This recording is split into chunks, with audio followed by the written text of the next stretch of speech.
All righty, everybody. Welcome back to another interview in the DJ interview series. Today we are with Lotus Mama. Thank you very much for being here. I appreciate your time. And as usual, I'm going to turn it over to you. If you don't mind, kind of introduce yourself. Give us just a brief background of your DJing history, how you got started, and kind of what it looks like for you now.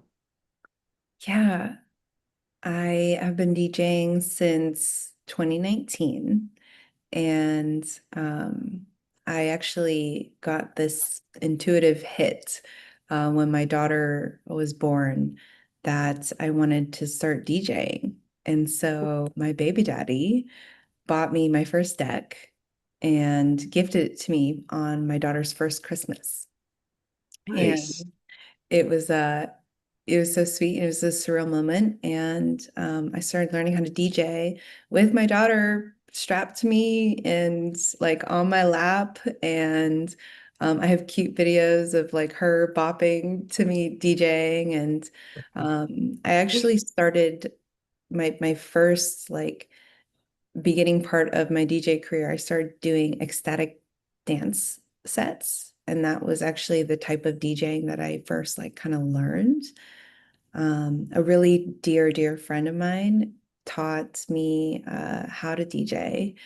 And since then, it's just evolved. And I've gotten into so many different genres. And there are some that I do really resonate when it comes to just like the vibe that I love to bring. Yeah. And my DJ name is Lotus Mama. And it was funny because when I was younger, I thought I was going to be a rapper. I thought I was going to be this famous DJ. I had like all of these fantasies of doing all these really cool, amazing things with media and music. And when I was younger, I thought my name was going to be DJ Lotus Girl. And Nice. after I had my baby girl, I realized, no, my name is Lotus Mama. Nice. Yeah. And so, yeah, I've DJ'd kind of all over so far the world. Not the world, but the country. Nice. Yeah. That's Mhm. awesome. Yeah. Different places, different events, different clubs, fun places, things. Nice. So I did listen to your SoundCloud a little bit. What kind of music would you say you resonate with the most, as you said? Mhm. Um, I love, I mean, when I first started DJing, I was very much into like bass house and tribal bass, and Jenkin House, Boppin House, just a lot of forms of house. But there was always one thing that was pretty congruent, which was I like hearing like the bass. I want to hear the bass. I can't get super trancy. Um, that's not necessarily for me, but like I want some bass. And so Yeah. it's now I also really love like piano and Afro beats. I also really love ballet funk and DJing reggaeton. And hip hop was my first love when it came to music. And so Yeah. I love throwing in some hip hop and some R&B, some old school stuff, but I don't necessarily like to stay in like the top 40s realm of it either. I hope that answered your question. Yeah. Yeah, that was perfect. Because I listened to the, let's see, I wrote it down, the rap to house mix on your SoundCloud. And so I Oh, get that vibe of yeah. like Hip rap hop to being, house. You got yeah, it. Yeah. yeah, I liked it. It was good. Thanks. Yeah. I appreciate that. Yeah, Mhm. the other one I liked was the Just for Funsies one. Yeah. That one was fun. Yeah. Mhm. Thanks. Yeah, that's I love hearing that. Because those are old mixes. Yeah, a couple of years old. I am dropping a Lotus based one very soon. So Nice. yeah. Everybody stay tuned. Stay Yeah. tuned. And I do tell people too, like, because I get that question all the time of like, what kind of genre, what kind of music do you play? And all of my girlfriends can attest to this too. But like if you're looking out at a dance floor and you see a bunch of women just like dry humping the air or like grinding on each other or dropping it to the floor, like that's me. I'm doing See, I that. wrote that part. I wrote that down too. Bobbing or humping the air. That was in Yep. your SoundCloud, I think, too. Yeah. Yeah. I do have this really good playlist on Spotify that I made called no, Hump, Bop, and Stomp. And Hey. my friends freaking love it. So if you want to get down, you want to get dirty, and I think that's also the piece of like the Lotus Mama because of what the lotus represents to me too. So just getting muddy and getting in the mud and getting dirty with it when you're dancing is really cathartic and liberating for the body. And that's what I learned with DJing ecstatic dance sets, because not a lot of people know like even what ecstatic dance is. So it's Yeah. yeah, it's a thing. So what is it? So How would ecstatic, you describe yeah, it's I guess it's a format formatted dance party. And it was created by someone who experienced ecstasy through going to hundreds of dance parties around the world completely sober. it? Hmm. And um, they realized that there was this like rhythm in this way to experiencing ecstasy catharsis in a dance journey. And so an ecstatic dance set is formatted in the way where it's 5 different BPM ranges throughout a 1 hour wave. And Huh. so it starts off slow and and then it builds and it builds and then it like breaks into chaos. So about a half hour in, it's like that's when it's like bumping and everyone's just like losing their minds and like crawling on the floor. And I'll tell you something really funny about my first ever ecstatic dance too that I ever attended when I Yeah. was in Austin, when I first moved to Austin. But um yeah, it builds, it breaks into chaos, and then it crescendos and it slows back down. And there's ecstatic dance parties that are 1 hour or 2 hour. And Hmm. 1 hour is just one wave. They call it the wave. And two Okay. hours is two waves. And that's Huh. really fun because it is literally like when you come to an ecstatic dance, you're buckling down for a journey with everyone in the room. Like, and there's rules too at ecstatic dances. Like, there's no phones on the dance floor. There's usually no shoes. And Really? there's no talking. No way. Yeah. And so everyone is supposed to just be in their bodies, in the music, like with each other without the stories or anything. And so the funny story that I wanted to tell you is when I went to my first ever ecstatic dance, God, I think I was like 21, 22, and it was here in Austin. And I especially, and you know Austin, like Austin, Texas. You've been Yeah. up here, obviously. Like it's such an eclectic kind of wacky, weird vortex. And I step onto the floor and there's just like a bunch of hippies and they're just crawling all over each other, growling at each other, like pulling on each other's shirts. Like it was just like such a like an experience. And I was very hesitant to like walk in and just start dancing, but the music was really good and I can feel my body like wanting it. And Yeah. this little old lady. She was had to be like 70 something. She was gray. She was very old. She comes up behind me and she whispers in my ear and she goes, "Honey, nobody is thinking about you as much as you are thinking about them. Just go out Wow. there and do it." And I went out there and I danced in the very center of the dance circle with my eyes closed for like 45 minutes. It was awesome. Hey, And it was, yeah, it was just quite the experience. And that's kind of like what sold me on just curate, like the power of curating dance experiences for people. yeah, And it is such like a cathartic, powerful way to like release energy and emotions and like move things through the body. And earlier today, when I got home to come here and record this, my girlfriend was that's staying over. She was literally just dancing in my living room because she knows and uh, she gets it. So yeah. yeah.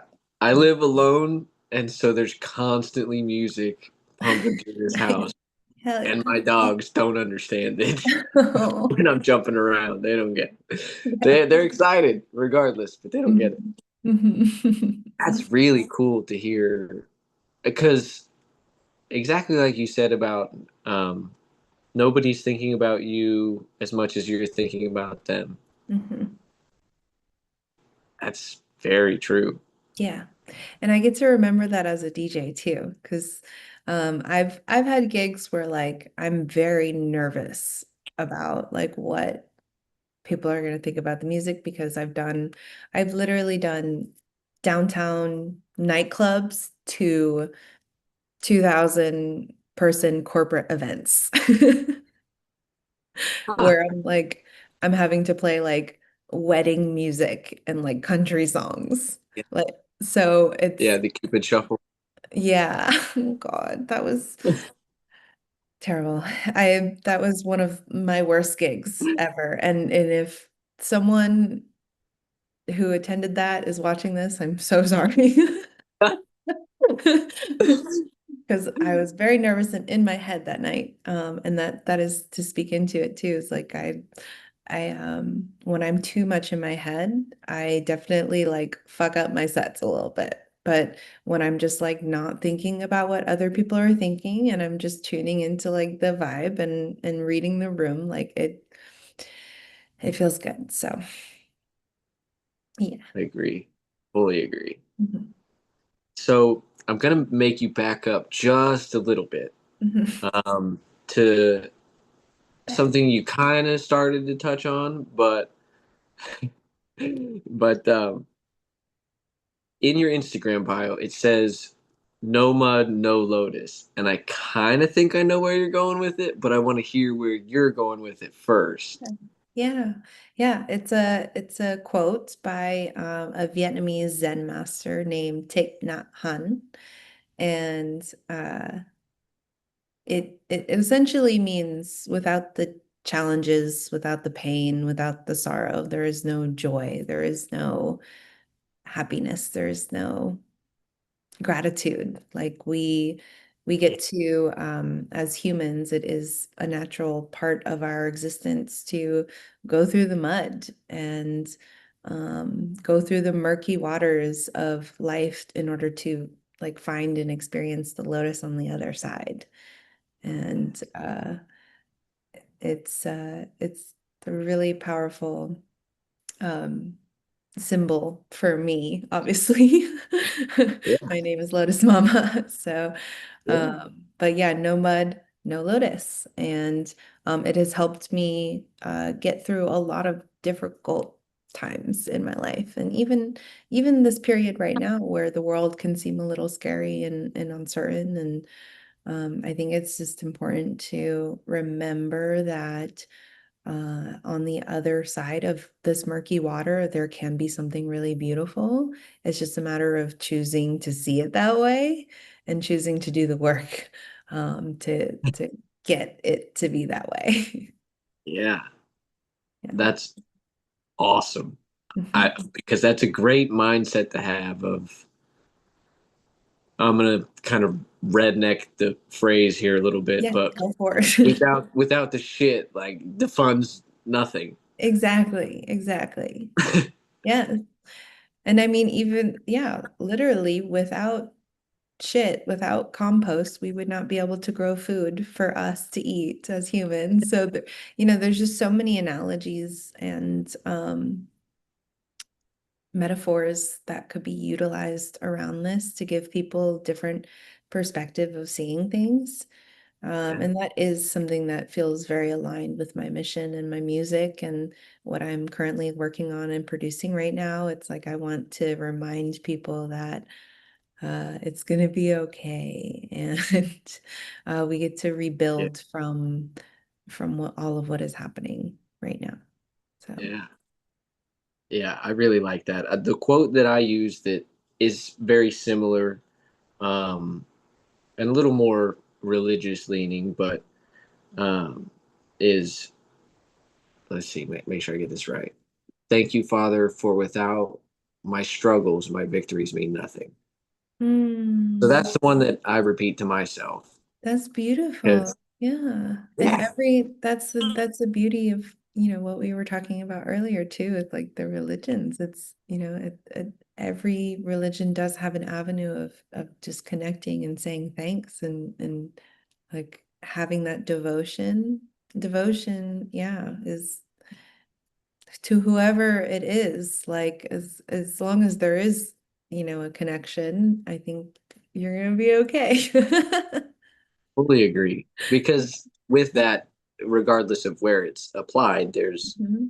the hope for better and change and all of the positive things that come associated with it. Yeah, yeah, absolutely. Mhm. Yeah. So I really like that's the first time I've heard a different version of that quote that I say to myself. Mhm. Um, but now I have a second version of it, which is Yeah, pretty cool. by a Vietnamese Zen master. Yeah.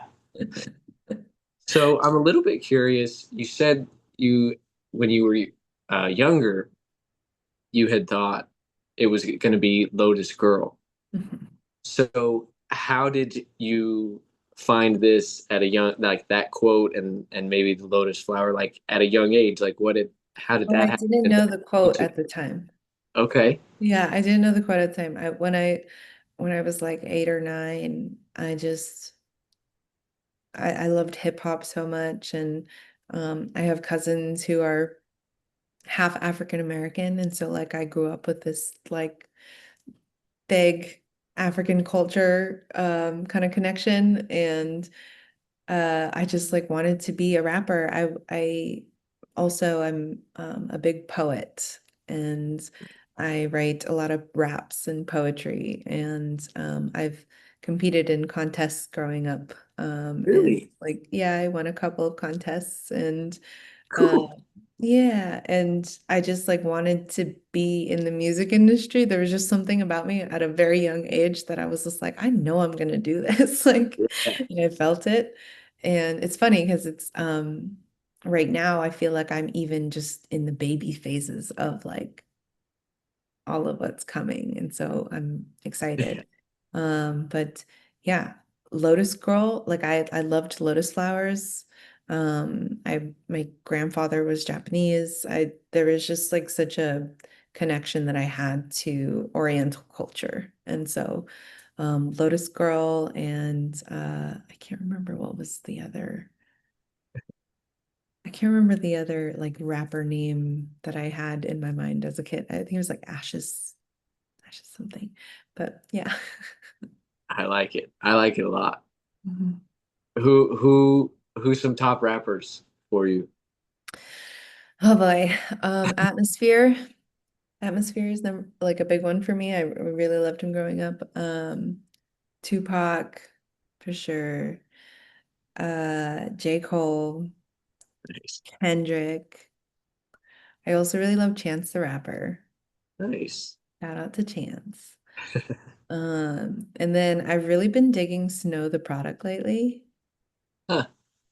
And I don't know that I know that one. she's a female bilingual rapper, and she Cool. fucking kills it.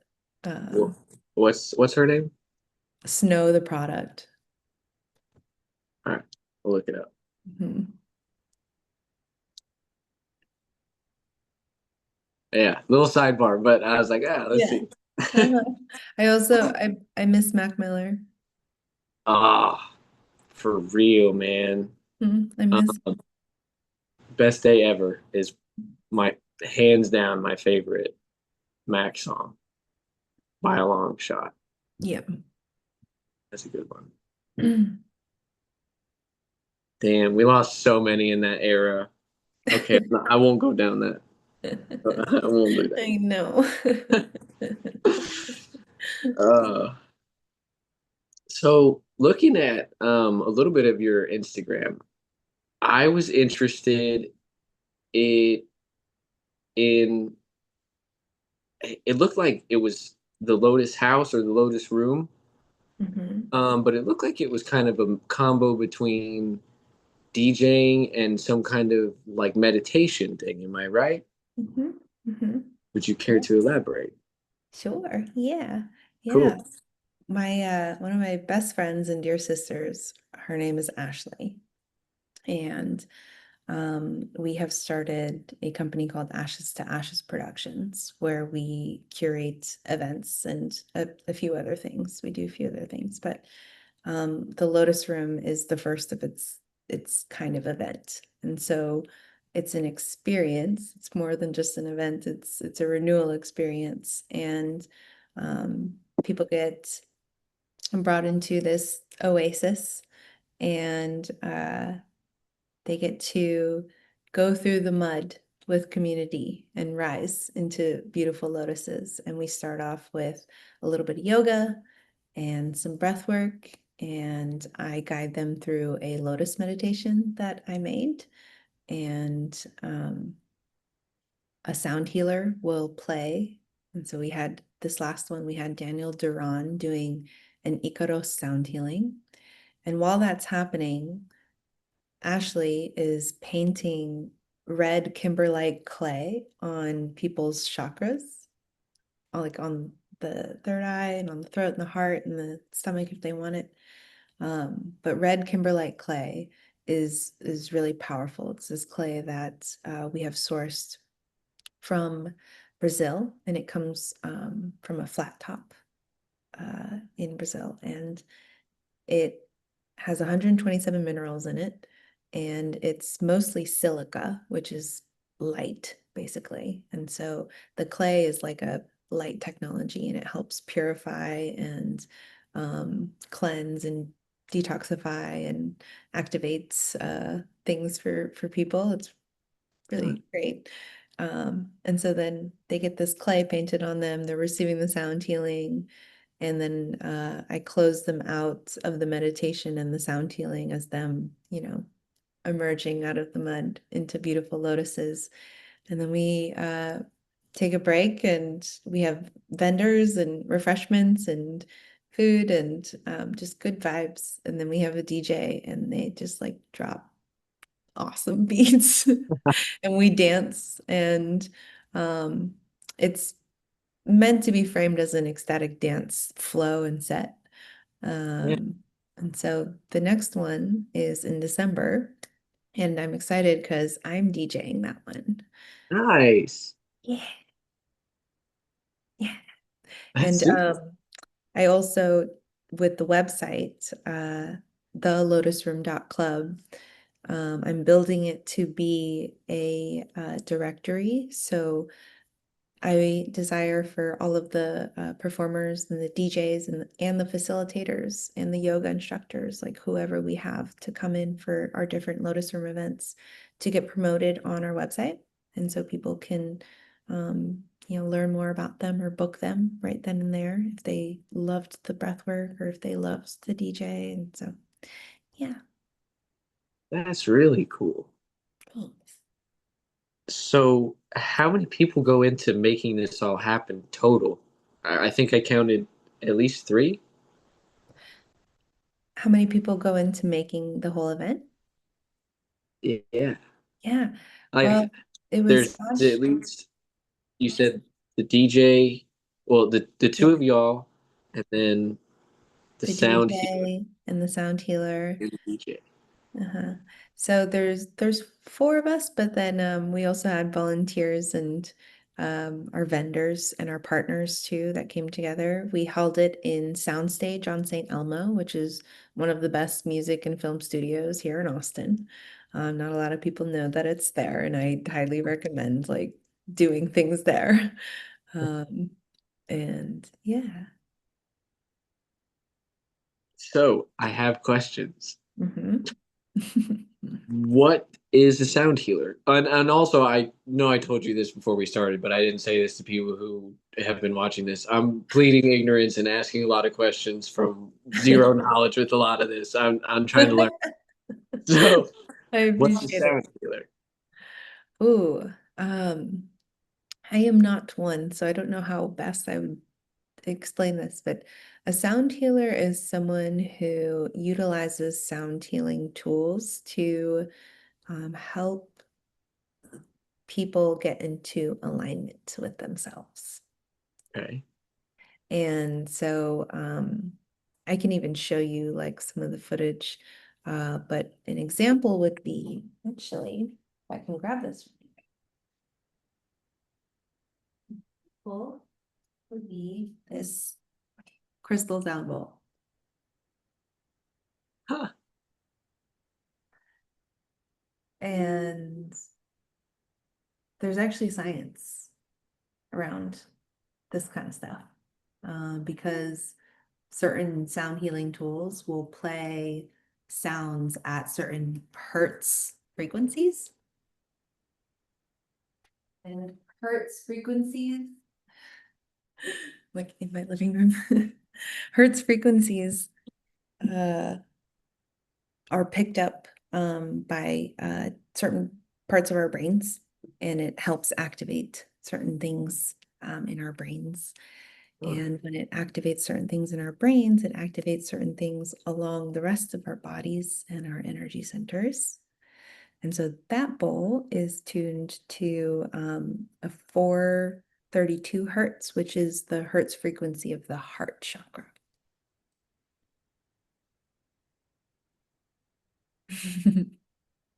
I'm giving your listeners a lesson here. And me, I'm trying to take notes as best as I can. So that's really interesting. That's so what a like aside from that bowl, is there, is there like a different shape that's a different frequency that's a different intention? Yes, but a lot of the bowls are just bowls, so not a different shape per se, but a different frequency, yes. And so there Okay. are bigger, well, I guess it's not a different shape, but it'll still be a bowl, but there's bigger ones that, yes, are for Okay. like the root chakra or the sacral chakra. Yeah. Sorry, Cool. I'm getting a call and I'm just gonna. You're just fine. No worries at all. So because we've kind of gotten into this, and once again, I know nothing, Mhm. I'm gonna ask about the chakra points. I think it was something that I wrote it down obviously before we ever started, but it's been mentioned a couple times now that I definitely have to ask. Uh-huh. So once again, I know nothing, so I don't even Oh, really so know how you to want me to just ask. explain like what chakras are or like what or like where they I guess are? I Yeah. guess so, because I really don't even know what I'm trying to ask, I love honestly. it. I love that. I love your curiosity and a lot of um this type of stuff that I have learned and that I resonate a lot with. I feel like it's infused into like my music and my social media image too. It's a lot of my beliefs. So I love that you're curious about it too. And yeah, chakra points. So I always boil it down to like quantum physics. Uh, in quantum physics, it is confirmed Boil that, it down to quantum physics? well, I start there. I start there just for people to understand. I didn't go to enough school for this. So I might be behind. It's okay because it's actually very simple. But Okay. like in quantum physics, it has been confirmed that energy is real. Okay. There are things that we cannot see and that influence other things. So energy is real. It is also confirmed that every person has an auric field, an energy field. And each part of the body with its organs also has an energy field. And that is what in, these other theologies claim to be the chakras. And the chakra system is the crown, the third eye, the throat, the heart, the solar plexus, which is about an inch or two above your belly button, and then the sacral, which is about 2 inches below your belly button, and then the root, which is around the private parts and the very base of the spine. Huh. Okay. It was crown, third eye, throat, solar plexus, Nope, heart. And then heart. Oh, I missed heart. How did I miss heart? how did you miss the heart? I know. Should have been the most obvious one. Okay, and then it's solar plexus, Solar plexus, sacral, and then sacral. root. It's so funny. I did a TikTok video years ago where I was just teaching people how to easily ground themselves by placing both of their hands and taking deep breaths on each solar plexus. Huh. And it got like 150,000 views. Yeah. It's like my very first video. It was like the most views I've ever gotten, but like just people really resonated with it. And I was like, that's really sweet. I thought it was sweet that the world like wanted and needed that information. And I bet you there's people that still do it. Like saw that video and it like made a physical change in their life Yes, you're when so right. they Yes. start to get overstimulated, whatever, they do it now. You are so right. Okay, so very interesting. So now that I know all of these things, now what? So now that I know where these chakra points are, what can I do with them? Now that you know where the chakra points are, what can you do with them? Well, um,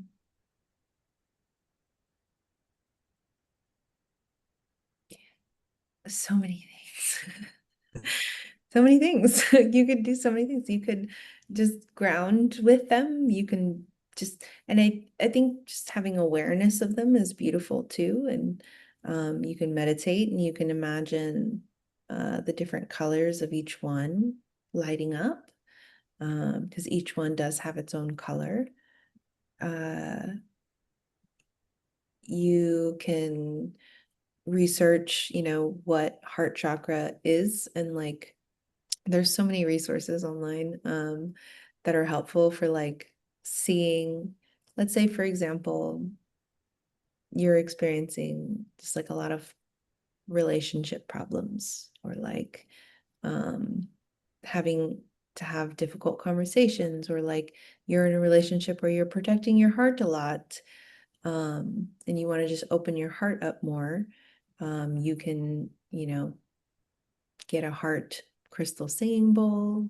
You can voice tune to that singing bowl. You can tune into the color green, which is like your heart chakra color. You can eat green things.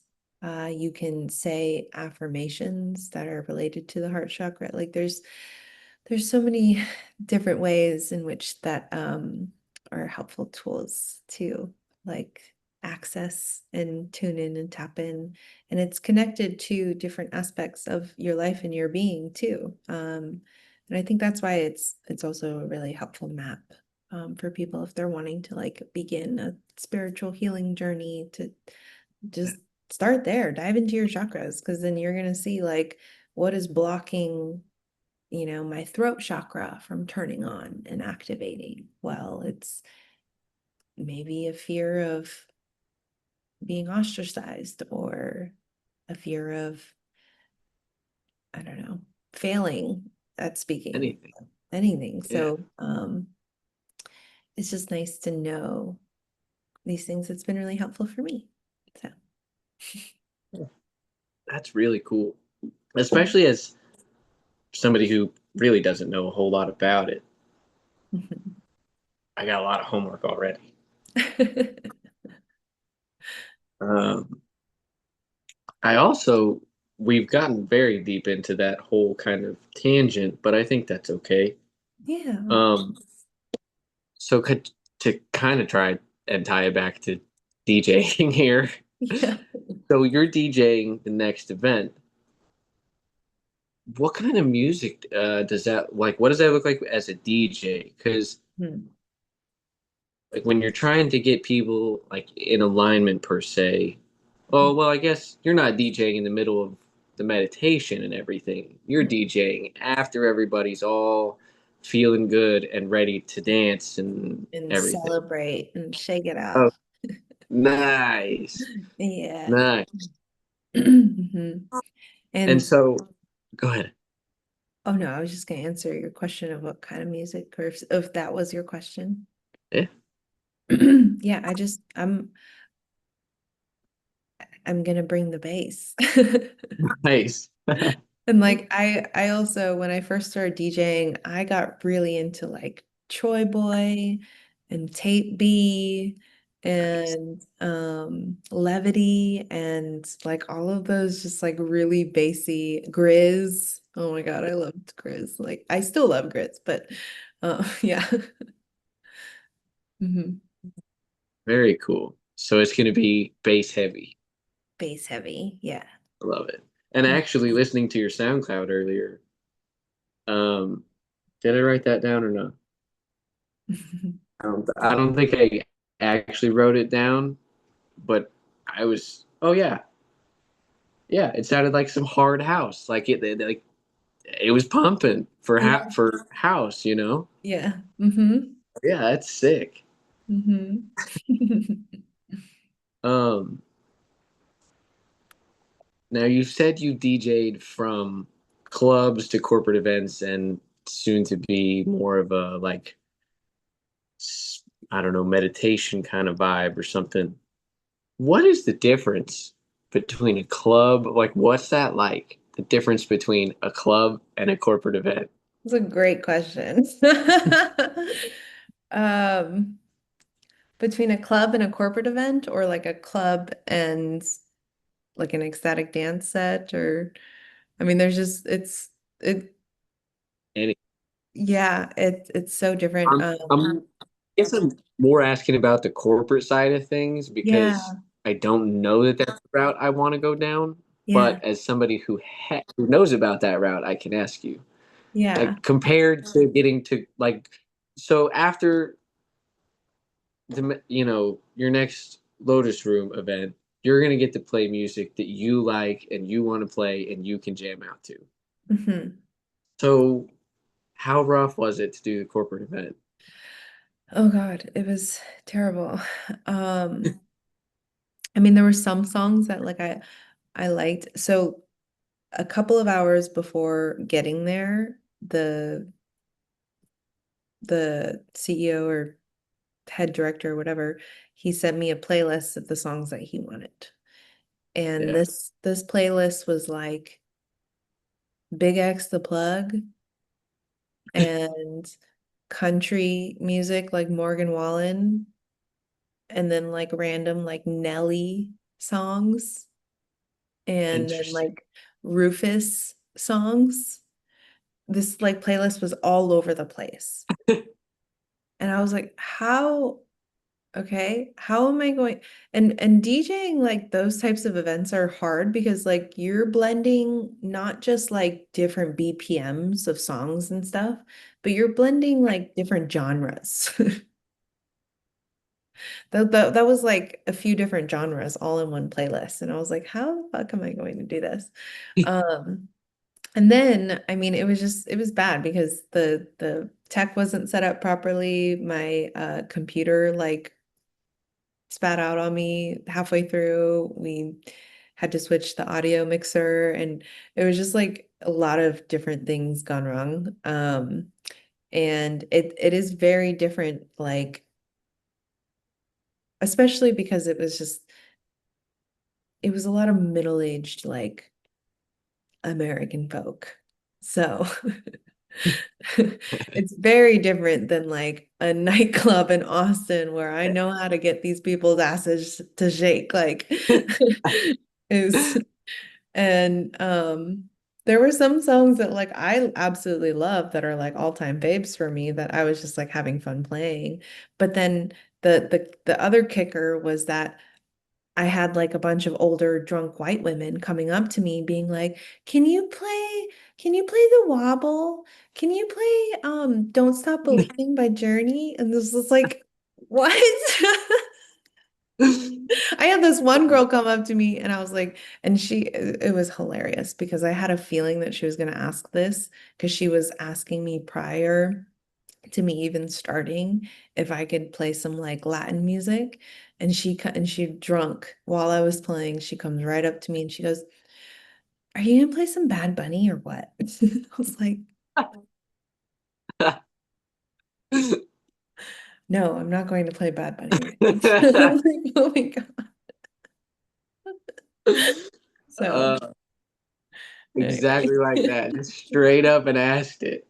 Yeah, and I mean it's funny in nightclubs I do get drunk people requesting songs, and you know Yeah. that app that they came out with recently where you can make text like really big on the phone.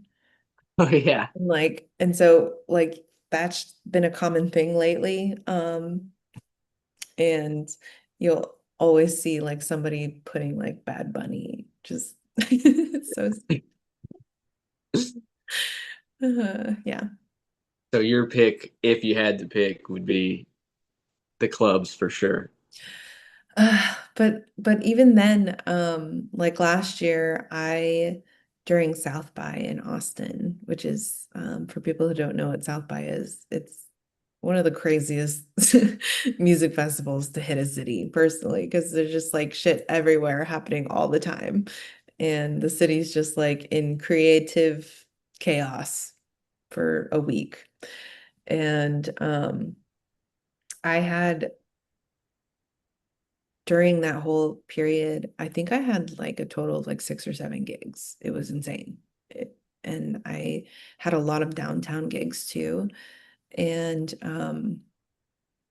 yeah, I was DJing and uh two of these like drunk girls, they were the bottle girls were coming out with like the signs and the lights and stuff. And these two girls were like dancing really hard and they like tried to get on top of this table. And I guess the energy, I just saw it all happen. It was so crazy. Like the energy of like the bottle girls like rushing into this table and the girls just like falling from this table and like getting knocked over.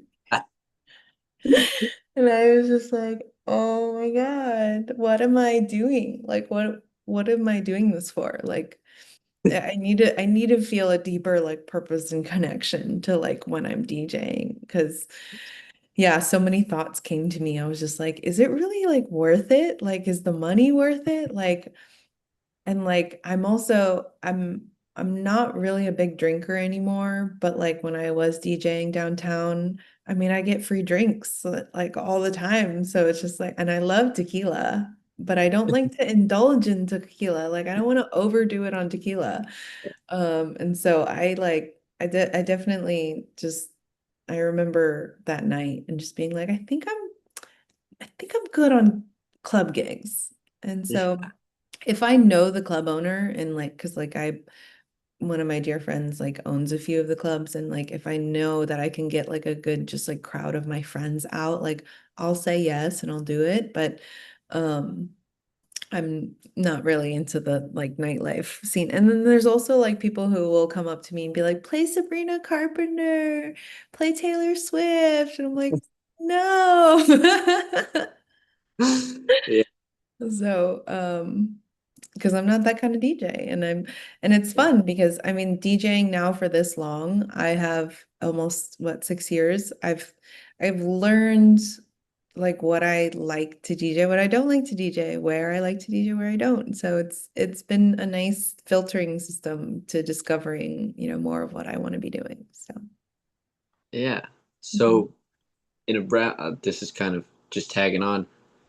You would, because I assumed club would be your pick, but it sounds like maybe the new thing you got going with the Lotus Room is Well, the kind of Lotus Room, yeah. And I will say also I get booked a lot for other people's events and like a lot of my friends' birthday parties and yeah, that's fun. Like yeah, and I get booked for like wellness retreats a lot too. Like there's a lot of wellness events and retreats that happen in Austin and they always want to do like a dance party during the retreat. So I do a lot of those. I've done actually, that's probably the most that I've done in terms of my DJ career.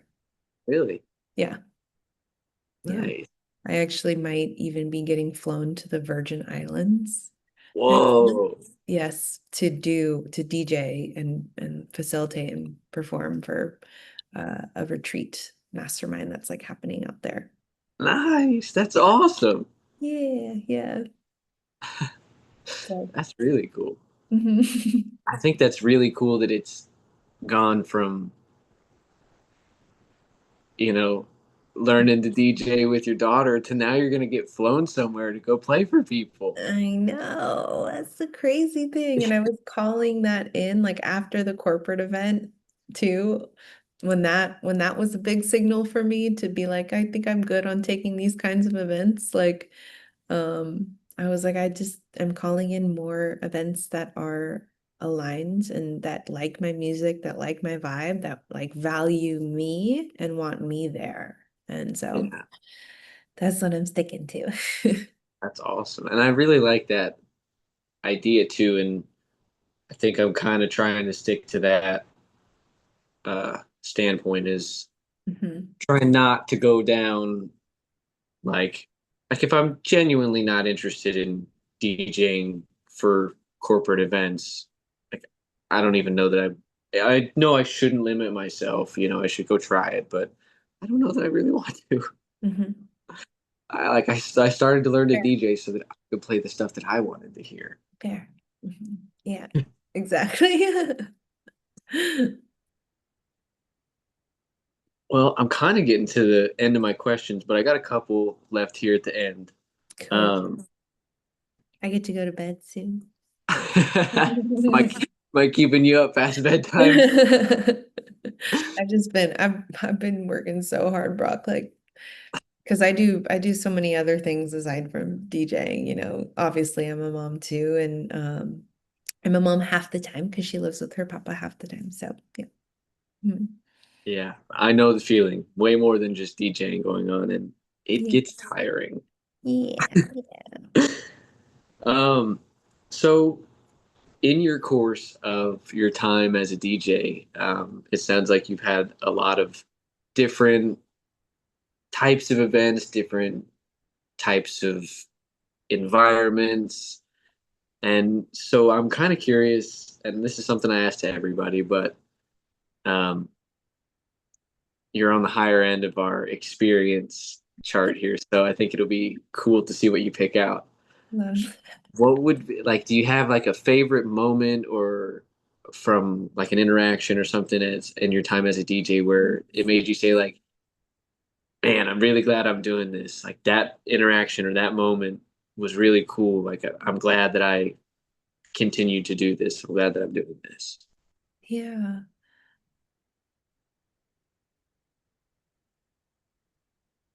Yeah. I did an event just this last weekend and it was a silent disco and it was so much fun. and it was actually the first time I've ever DJ'd a silent disco. And so Yeah. it's actually kind of hard because you're like going back and forth between two different headphones. So like make sure you can hear it properly. But uh yeah, I mean, this happens almost every time that I do like one of like the more special events, but this last time was really special. This woman, she just came up to me and she was like, "Girl, I needed that. Thank you so much. I needed to like move that through my body." And she just gave me the biggest hug, and it's just like little affirmations like that where people come up to me and they tell me like, that they were able to shake something out or like Yeah. move something through their body and like they really felt me like with them in that song. Like that those are the moments where I'm like, yeah, I love doing this. Yeah. Yeah. Mhm. Yeah. That's awesome. Mhm. And I think, like I said earlier, the connectivity between you as the DJ and the people that are there dancing, like even though I haven't DJ'd for anybody in person yet, like that I think will be one of the coolest things. Yeah, So that's really cool to hear. for sure. I'm excited for your showcase. We'll see. We'll get there eventually. Yeah. Um, Love it.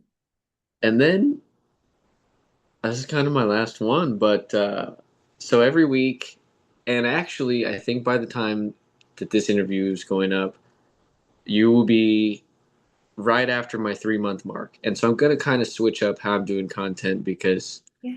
like we just said, there's a lot going on outside of YouTube and DJing. And Mm. I want to get back to producing. I want to go back to producing and Yeah. not have to make so much YouTube every week. Um, so I'm going to figure out how to restructure it, but I'm going to keep this in there so that it still keeps happening because I really like it. It's been fun.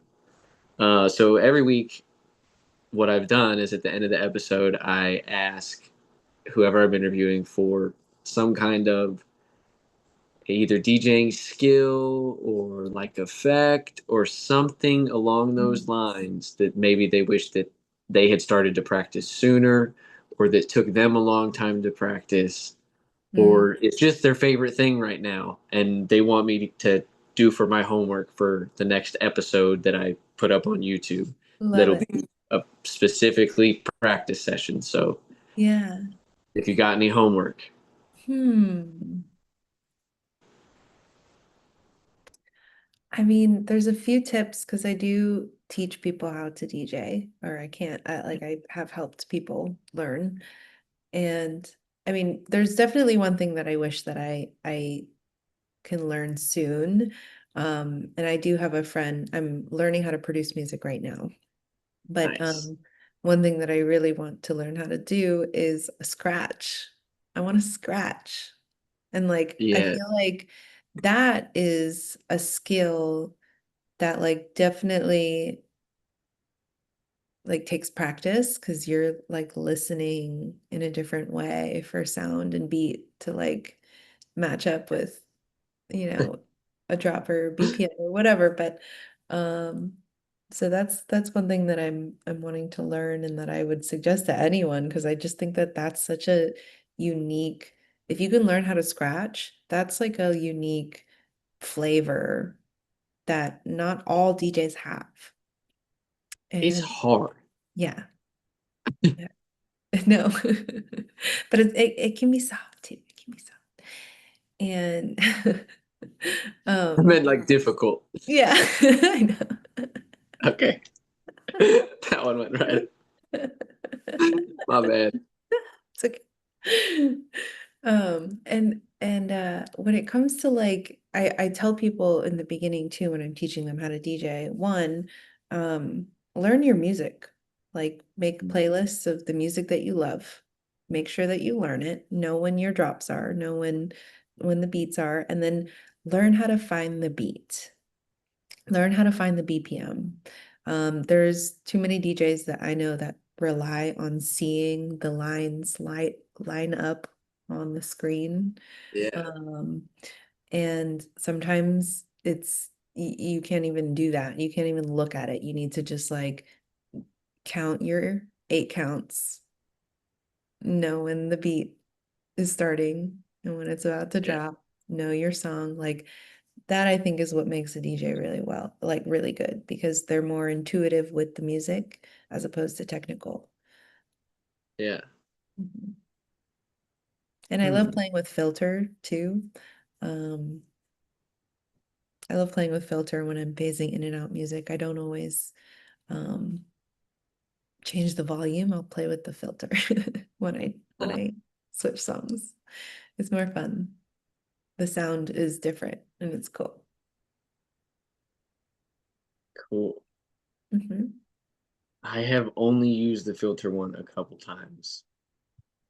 It's fun. Like I almost every time I've gotten in front of the deck is on camera for YouTube right now. So yeah, it's been pretty limited, but I've been consistent with it at least. So we're making progress. Yes. Um, let's see. So.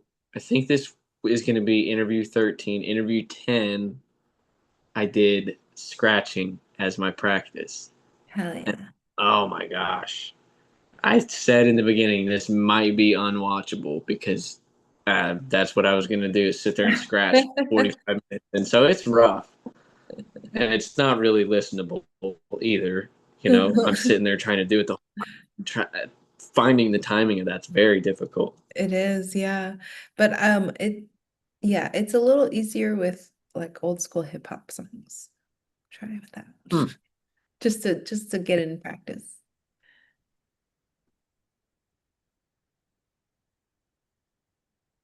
I think I got some ideas. Even though it's not specifically practice this or practice that, I think I can figure out some way to try to combine all that Mm-hmm. and have that be the homework for the episode is branch out a little bit and actually play some old school hip hop or something and try to do yeah, here we go. Try to do like you did with the hip hop the house. Hip hop to house. And then I can practice scratching. Mm-hmm. I can practice Different genres. yes, yeah, thank you. The different genre, the filter, and I don't know if I'll be able to do finding it without looking at the screen just because the screen's going to be right there. Also, do But you loop? yeah, sometimes, not Do you often loop? enough. Yeah. Looping in hip hop is probably like when you're doing more hip hoppy type songs with lyrics too, sometimes like finding good places to loop before you mix in, and then that's when the filter gets fun when you mix in too. Huh.